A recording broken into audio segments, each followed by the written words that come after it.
como todas las noches, leemos un capítulo de la Biblia y los hermanos escogen qué versículos quieren que leamos de ese capítulo. Hoy no es la excepción. Entonces, ¿qué versículos les llamó la atención? ¿Quieren que consideremos de este capítulo? Está difícil, dice mi hermano Alfredo. Está difícil. Del 37 al 40, del 27 al 35, el 11, 40, va ganando 37 al 40, 27 al 40, 37 al 40. Bueno, vamos a mirar del 37 al 40 y vamos a tratar de hacer un resumen como dijeron algunos hermanos también. 37 al 40 del capítulo 21 dice: cuando comenzaron a meter a Pablo en la fortaleza, dijo al tribuno: ¿se me permite decir algo? Y él dijo: ¿sabes griego? ¿No eres tú aquel egipcio que levantó una sedición antes de estos días y sacó al desierto los 4000 sicarios? Entonces dijo Pablo: yo de cierto soy hombre judío de Tarso, ciudadano de una ciudad no insignificante de Cilicia, pero te ruego que me permitas hablar al pueblo. Y cuando él se lo permitió, Pablo, estando en pie en las gradas, hizo señal con la mano al pueblo y, hecho gran silencio, habló en lengua hebrea, diciendo, aquí hay algo maravilloso. El apóstol Pablo, cuando él habla de las lenguas, él dice que entre los apóstoles, él es el que habla más lenguas. Sí, habla griego, habla latín, habla hebreo. Entonces todo el mundo se maravilla porque si iba a hablar con los que hablan hebreo, él les habla en hebreo. Está hablando con alguien que solo sabe griego, bueno, le habla en griego. Tiene que hablar con romanos, bueno, todo. ¿Quién es él? ¿Por qué habla tantas lenguas? Las personas piensan que hablar lenguas es lo que algunas denominaciones llaman Iriabara, Chacarabara, Sándara. No sé si han oído, ¿no? No sé si han oído. Yo estuve en una de esas congregaciones donde desde que llegábamos todos éramos Iriabara, Chacarabara, Sándara, bara, Iriabara, Chacarabara, Sándara, bara. Y decíamos que eso era hablar en lenguas. Inclusive cuando yo recién llegué a esa congregación, pues yo no hacía Iriabara, Chacarabara, Sándara, yo no hacía eso, sino lo que yo hacía en esos lugares, pues yo solamente cerraba los ojos y yo, ay padre, yo quiero hablar en lengua. Yo oía a todo el mundo diciendo Iriabara, Chacarabara, Sándara, y yo, ay, yo quiero hablar en lenguas. Entonces, así cuando estaba con los ojos cerrados, entonces se le acercaban a uno los líderes de esa religión y le decían, deja fluir el espíritu, déjalo fluir, no amarres tu lengua. Entonces yo, solo escuchando, iría vara, chacara, vara, sándara, vara, y ¡ay! ¡Pude hablar en lenguas! No, eso se llama sugestión. Eso se llama sugestión. Con sugestión hipnótica pueden hacer que una persona ladre, que se revuelque, hasta que tiemble, que convulsione. Todo eso se hace con sugestión hipnótica. No sé si se han fijado, pero cuando ustedes tratan de buscar material que enseñe sobre hipnosis, casi no hay. Casi no hay. De eso, poco hay. Hay un hipnotista muy famoso, se llama John Milton. Él una vez dijo sorprendido no para que nos sorprendiéramos. ¿Quiénes son las personas que contratan a John Milton? Él es un hipnotista muy famoso. Y lo contratan para que les enseñe cómo hipnotizar, todas las técnicas. Y él dice, ¿sabe quiénes me pagan más para que yo les enseñe cómo hipnotizar a una multitud? Los pastores, los líderes de congregaciones, de las mega. Entre más grande una congregación, más necesita manipular.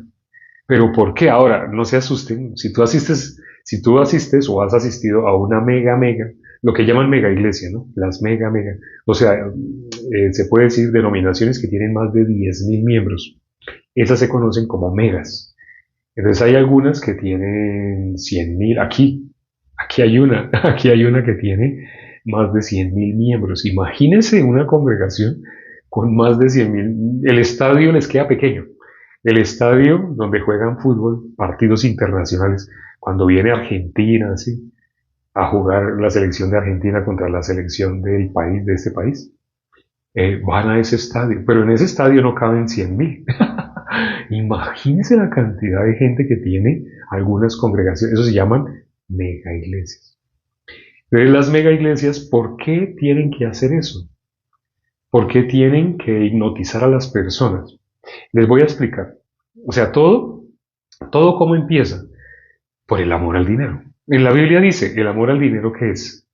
Eso es lo mejor que le puede pasar a una persona. Así dice en la Biblia. En la Biblia dice que lo mejor que le puede pasar a alguien es que ame el dinero. Las personas que aman el dinero, ¿sabe qué le pasa a las personas que aman el dinero? Van a tener mucho dinero. Eso es seguro, eso es seguro. Los que aman el dinero van a tener mucho dinero, si lo aman. La persona que dice no, que tiene un conflicto, no quiere amar, pero quiere tener, no va a tener. Para tener, tiene que amar, amar. De las personas que aman el dinero, o sea, muchos de ellos empezaron con fe, empezaron realmente queriendo ser pastores. Hay uno en especial de la mega iglesia más grande del país en el que estoy, que él no cree en Dios. Él lo ha dicho. O sea, su congregación no lo ha escuchado, pero yo lo he escuchado. Yo tengo un video. Ese video lo tengo, no lo he subido, pero tengo que subirlo y solamente dejarlo en modo oculto. Porque hay hermanos que tienen acceso a la cuenta. Entonces, en caso de que me pase algo, pues solamente liberan el video. Pero tengo el video. El pastor de esa mega iglesia, él no cree en Dios, ni siquiera cree en Dios. ¿Sabe cómo se expresa de las personas a las que después les va a hacer teatro? Ay, donde tú estabas, levanta tus brazos, vamos a adorar a Dios. Y empieza a sonar la música, la batería, la guitarra. Vamos a adorar, levanta tus brazos. Ese es un momento de adoración. Cierra tus ojos. Ahí donde estás, inclina tu cabeza, pero no bajes tus brazos. Ten tus brazos levantados. Y esa persona que va a hablar así tan lindo y va a poner esa voz, ¿sabe qué dice atrás? Antes de salir, él viendo a las personas que están ahí en su congregación, ¿sabe cómo los llama? Gentuza. Así los llama, gentuza. ¿Y sabe por qué los tiene que llamar gentuza? No sé si ustedes sepan, pero para que una persona pueda abusar de otra persona, tiene que menospreciarla. Si sabían, por ejemplo, en el caso de la guerra, hago esta pregunta. Ustedes saben que ha habido guerras entre diferentes países. Entonces, hay un país, bueno, no es un secreto, voy a dar el nombre, Estados Unidos, cuando se enfrentó con Vietnam, cuando tuvo guerra en Vietnam. ¿Sabe qué tenían que decirse? Ellos mismos tenían que decirse cómo llamaban, cómo ellos llamaban a los vietnamitas para poderlos matar. Ellos no los podían llamar, vamos a matar vietnamitas, no, no. Ellos tenían que referirse a ellos de una manera despectiva, menospreciar, tienen que menospreciar. Si no, no, si no, cuando están al frente, no le pueden disparar, pero si usan palabras despectivas, los pueden matar, pueden disparar a metralladas. ¿Sí saben qué palabra? ¿Qué palabra? Plaga, para que una persona tiene que menospreciar, para que una persona abuse, tiene que menospreciar. No, plaga no, no es otra palabra. Ustedes lo han visto en las películas, no sé si han visto películas, cuando televisan, siempre que hay escenas de guerra, siempre que hay alguien que se acuerde, que ha visto alguna película donde están los norteamericanos peleando contra los vietnamitas. Insectos se acercó, o sea, ratas se acercó. Gusanos se están acercando. Enemigo no, enemigo no. Tiene que ser despectivo, así como lo que están diciendo gusanos, ¿verdad? El Vietcong, cucarachas. Oh, se acercó muchísimo. Hay otra guerra que sí se bichos, sabandijas, alimañas, inmundo. No, me sorprende que no den con la palabra parásito. Sí, todos esos parásitos es en Matrix. Basofia, parásitos. En Matrix llama parásitos que quieren malditos. No, no. No, se no han dado con la palabra, hay una palabra, ciertamente pues parásitos, cucaracha, ahorita vamos a hablar de cucaracha, pero la palabra me sorprende, ratas, peones. ¿No han visto películas de la guerra de Vietnam? Plaga. Alguien que se acuerde, ¿cómo los llaman? Imaginen que están dos norteamericanos, ¿cómo llaman? Moscas, víboras. No, no han visto películas, me sorprende. Deben ver Platón, sobre todo Platón. No, pero hay muchas, no solo Platón. Bien común. Amarillos, esa es una forma despectiva. Esa sirve, esa sirve. Esa es una de las que llaman, pero hay una que es más ofensiva. Bastardos, ratas, insectos. Mm, no dan con el nombre. Bueno, me sorprendió. Creí que alguien, o sea, si se imagina la película, les llaman simios. ¡Hay simios! ¡Hay simios! Cuando dicen simios, se refieren a los que van a matar. Tienen orden de ir a matarlos. Entonces, para matarlos, les dicen simios. Simios. Alguien escribió, ya se acordó. Sí, sí se acordó, ¿sí ve? Preciso quién se acordó, el que dijo cucaracha, Santi. Santi ahorita dijo cucaracha. Resulta que cucaracha, eh, hay Estados Unidos, no sé con qué otro país, y llamaba cucarachas. A los que iba a matar los llamaban las cucarachas. Así entonces, es necesario para que una persona pueda eh, tomar a una cultura, a una población como una basura y exterminarla, tiene que ponerle un apodo de esa manera, de esa magnitud. Si no le coloca un apodo así, no, el dedo le tiembla para oprimir, para que salga la bomba atómica a destruir esa ciudad, no puede, el dedo le tiembla. Pero si dice esos simios, esas cucarachas, y dice así, al decir así, ¿sabe qué hace? Se le quita el miedo, coge el botón y ¡pum! Oprime el botón, hasta le pega así al botón. Así le pega el botón, va, que salga ese misil para allá y destruya esa ciudad. Eso es necesario. Eso es necesario. Aquí, como miramos al apóstol Pablo, también decían términos despectivos, también así con furia, salen con odio. No sé exactamente cómo llegamos a este tema, voy a tener que revisar para poder volver a explicar por qué es necesario así esos términos así despectivos. Ya, ya me acordé, porque estamos hablando de el líder de la iglesia más, la mega.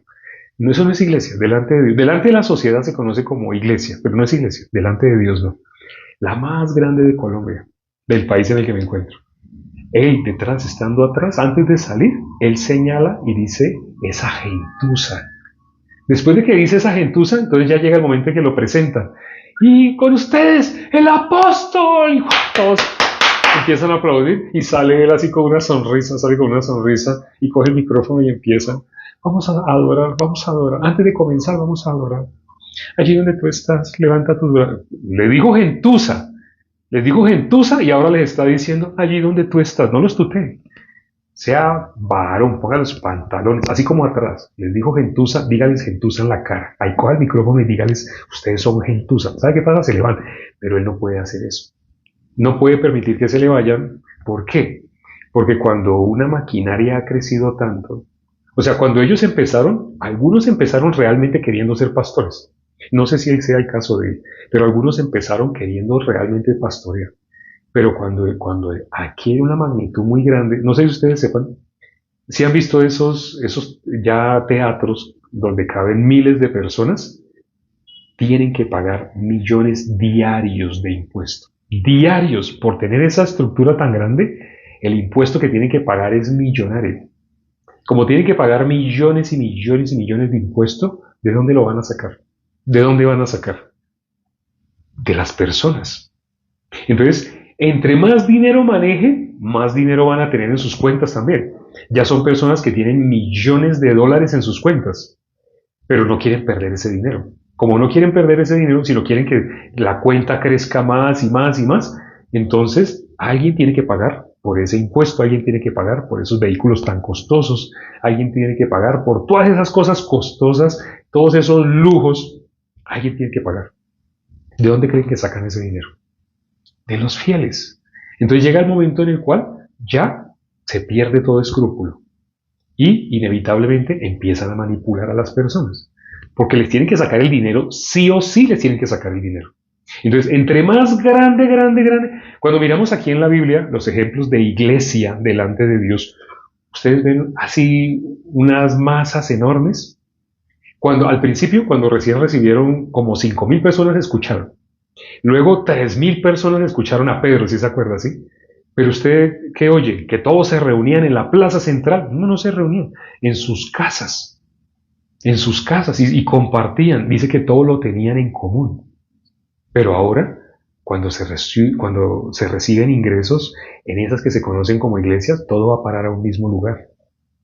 Pero en esa época todo lo tenían en común. Entonces sí, habían personas que vendían sus casas, pero ¿por qué vendían sus casas? Para que uno en especial se llenara de dinero así, para el apóstol Pedro, para que el apóstol Pedro se compre una mansión, le compre el palacio a Herodes. Así ellos vendían sus casas para que Pedro comprara el palacio de Herodes. Tenían todo en común. Cuando leemos Hechos 2, tenían todo en común. Los que vendían sus casas para todos los hermanos, para todos. ¿Qué corazón tenían? Todos iguales. En esta época, las que se conocen como iglesias, cuando todos los miembros le dan a uno solo, ese es el ejemplo que vemos en la iglesia. Todos estaban vendiendo sus casas para llevar y darle todo el dinero a uno solo, digamos a Pedro. Eso no es bíblico. O sea, la gente ni siquiera reflexiona sobre lo que están haciendo con ellos. Los están tratando, los están tratando como bobitos. O sea, están sacándoles el dinero. Y los están exprimiendo, los exprimen, luego los escupen. Yo conocí una congregación, ya me está acabando el tiempo, pero conocí una congregación. Yo estuve en 6, ustedes saben que yo estuve en 6, ¿cierto? Hubo una donde había una muchacha que cantaba, ella era cantante, pero esa muchacha se enfermó y ella fue a parar al hospital. Entonces todos la conocíamos en esa congregación porque ella era muy querida, ella era muy sonriente, entonces todo el mundo la conocía. Se llamaba Natalia, Nata, le decíamos.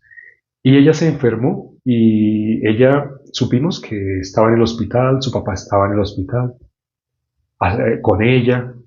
De un momento a otro se borró toda información de ella. No volvimos a saber de ella. No volvimos a saber dónde está. Al fin ella cómo quedó. Ella salió del hospital, no salió del hospital. No supimos qué pasó. Después nos enteramos, lo que pasó fue horrible. No detallo acá, pero pasaron cosas horribles. Y las cosas horribles que pasaron fueron encausadas por ella haber estado viviendo en la iglesia. Pero entonces, ¿quiénes fueron los encargados de silenciar? Que nadie hablara de eso. Había una persona que inclusive había vivido como 30 años y era pensionada, una persona que era pensionada. Y ya era un ancianito, un ancianito. Todo lo borraban, todo y res lo borraban, como delete, borraban. Y después cuando uno, ay, ¿verdad que hay tal persona? Hace tiempo que no veo tal persona. De pronto la llevaron a un ancianato. De pronto le dirían a sus familiares que él ya no tiene capacidad para pensar y que llévenselo. Pero ¿sabe por qué? Porque ya no le podían sacar la pensión. Porque ese ancianito mientras vivía ahí, pues él para qué necesitaba su pensión. No sé si se dan cuenta de lo que estoy diciendo. El ser humano, entre más dinero tiene, borra a las personas, las elimina y les saca todo lo que puede. Y una vez que le saca todo lo que puede es como cuando uno come un chicle. Come un chicle y cuando ya pierde el sabor, ¿qué hace uno con un chicle que ya pierde el sabor? Uno escupe, ¿cierto? Escupe ese chicle porque ya no tiene sabor. Ahí las megas tratan así a las personas. Las personas se convierten en algo que se usa por un tiempo y después se escupe. Eso que estoy diciendo sé que duele, sé que a más de uno de pronto en ese momento le está asustando. ¿Será que conmigo han hecho así? Si no lo han hecho, sigue allá donde estás. Si tú estás en una mega, espera que pase el tiempo. Espera que te mastiquen un poquito más. Una vez que salga todo el sabor y ya no tenga nada más sabor, van a escupir. ¿Qué estamos haciendo aquí con el apóstol Pablo? Hoy leímos cuando el apóstol Pablo, él hablaba en una lengua, en otra lengua, en otra lengua. Y todo, uy, al final, ¿qué dice? El último versículo, dice el penúltimo, dice que él habló, no, el último versículo, el 40, vamos a leer el 40, dice, y cuando cuando se le permitió, Pablo, estando en pie en las gradas, hizo señal con la mano al pueblo y hecho gran silencio, habló en lengua hebrea. Ahorita estaba hablando en griego y cambió y empezó a hablar en hebreo. El apóstol Pablo, ¿qué es lo de orar en lenguas? Ya retomé el comienzo. Nosotros estamos pensando, nos enseñaron que orar en lenguas era Iriabara, Chacarabara. Eso no es, eso no es, eso no es. Es más, cuando nosotros leemos en Hechos 2 dice que hablaban en lenguas, sí, pero cuando uno sigue leyendo, dice, habían medos, persas, habían de muchas naciones.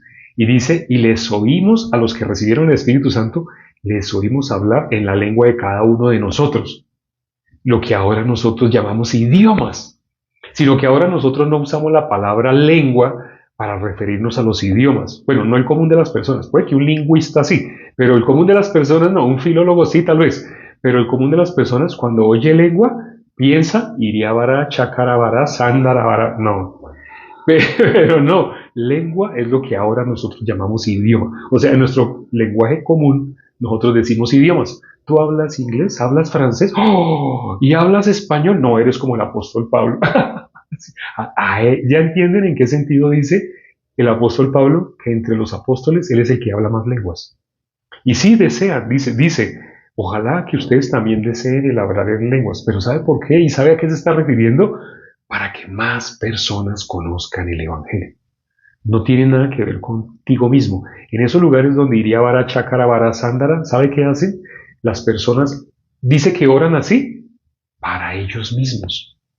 Ellos quieren que Dios les dé y les dé. Aún en esos lugares que se conocen como iglesias, lo que reina es la avaricia. Desde el líder que está arriba hasta el que está más abajo, todos tienen un mismo corazón, son avarientos. Entonces, esas que se conocen como mega son para los avarientos. Tienen el corazón en querer tener más y más y más dinero. ¿Y cómo llaman el dinero para que suene lindo?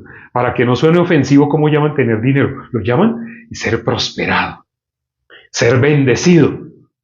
Cuando uno sigue, esperen, no entiendo aquí. Sí, porque es que yo quiero que Dios, esa casa, esa finca. Ah, tío o primo, el familiar que sea de ustedes. Ya entiendo, lo que pasa es que tú eres un avariento. Lo que pasa es que tú amas el dinero. Ay, no diga esas cosas tan feas. Ah, bueno, tú eres prosperado. Así suena más lindo. Es lo mismo. Es lo mismo. Pero tú lo puedes decir con palabras hipócritas. O sea, con palabras para que suene, para que la avaricia no suene a avaricia. Pero es avaricia. ¿Y qué dice la Biblia de los avarientos? ¿Van a entrar al reino de los cielos? No van a entrar. No van a entrar. Sé que eso que estoy diciendo sacude más a las personas y más les impacta. Pero eso lo dice la Biblia. Los avarientos no van a entrar. No pueden entrar. Y ya lo hemos dicho acá por qué. Pero se nos acabó el tiempo. Si quieren ver más a profundidad este tema, me pueden preguntar y les puedo mandar un video o otro video. Vamos a orar ya para terminar. Padre, gracias por este tiempo que nos permites para considerar la palabra. ¿Cuántas personas, tristemente, están siendo manipuladas? Y no es que la persona que les esté manipulando desde el principio haya querido manipular. Algunos tal vez sí, pero la mayoría de los que están manipulando tenían buenas intenciones, pero sus buenas intenciones fueron cambiando por el camino. Y cuando el dinero, el manejo del dinero se hace grande a gran escala, inevitablemente el corazón de las personas cambia. Y es que tiene que cambiar, porque para manejar grandes cantidades de dinero no pueden tener el mismo corazón que tenían inicialmente. Ten misericordia de las personas que asisten a estos lugares. Permíteles que pongan el filtro que la palabra dice para saber si es iglesia o no. Permite que investiguen profundamente si conocen o no el Evangelio. La Biblia dice que por sus frutos se conoce. Hay forma de descubrir por el fruto de una congregación si conocen o no el Evangelio. Dale, Señor, esa sabiduría a los hermanos y a los invitados y a quienes asistieron el día de hoy. Te lo pedimos, Padre, y hemos orado en el nombre de nuestro Señor Jesucristo. Amén. Gracias a Dios por la palabra del día de hoy. Todas las noches estamos reuniéndonos a las 9 de la noche, hora de Colombia, por un espacio de 30 minutos. En ese momento ya van 35, qué pena, nos pasamos 5 minuticos. Pero todas las noches así, 30 minuticos estamos considerando un capítulo de la Biblia. Y si quieren hacerme preguntas, Carolina acaba de anclar de qué manera me pueden hacer las preguntas. En la Biblia dice, hágase todo decentemente y con orden. Ya ustedes me escucharon hablar media hora. Ahora es justo que yo los escuche hablar a ustedes media hora. Entonces, pueden mandarme audios. Hagan lo que Carolina dice ahí. Dice, pregunta de esa manera. Si ustedes hacen yo no puedo pronunciar eso que escribió Carolina, porque soy creador de contenido y esa palabra es prohibida para mí. Pero si ustedes hacen lo que Carolina les está diciendo, a mí me llegan esos audios. y yo puedo escuchar, los puedo escuchar. Si quieren hacer preguntas, háganlas. Ahí está en los medios. Ya nos vamos a despedir. Hagan captura de pantalla. En ese momento hagan captura de pantalla. Es el botón de volumen abajo y encendido. Ya. Y capturan la pantalla y pueden hacer preguntas. Nos vemos mañana a las 7 de la mañana, hora de Colombia, o a las 9 de la noche, hora de Colombia. A las 9 de la noche por media hora y a las 7 de la mañana por 10 minutos, solo considerando un versículo. Nos vemos. Chao.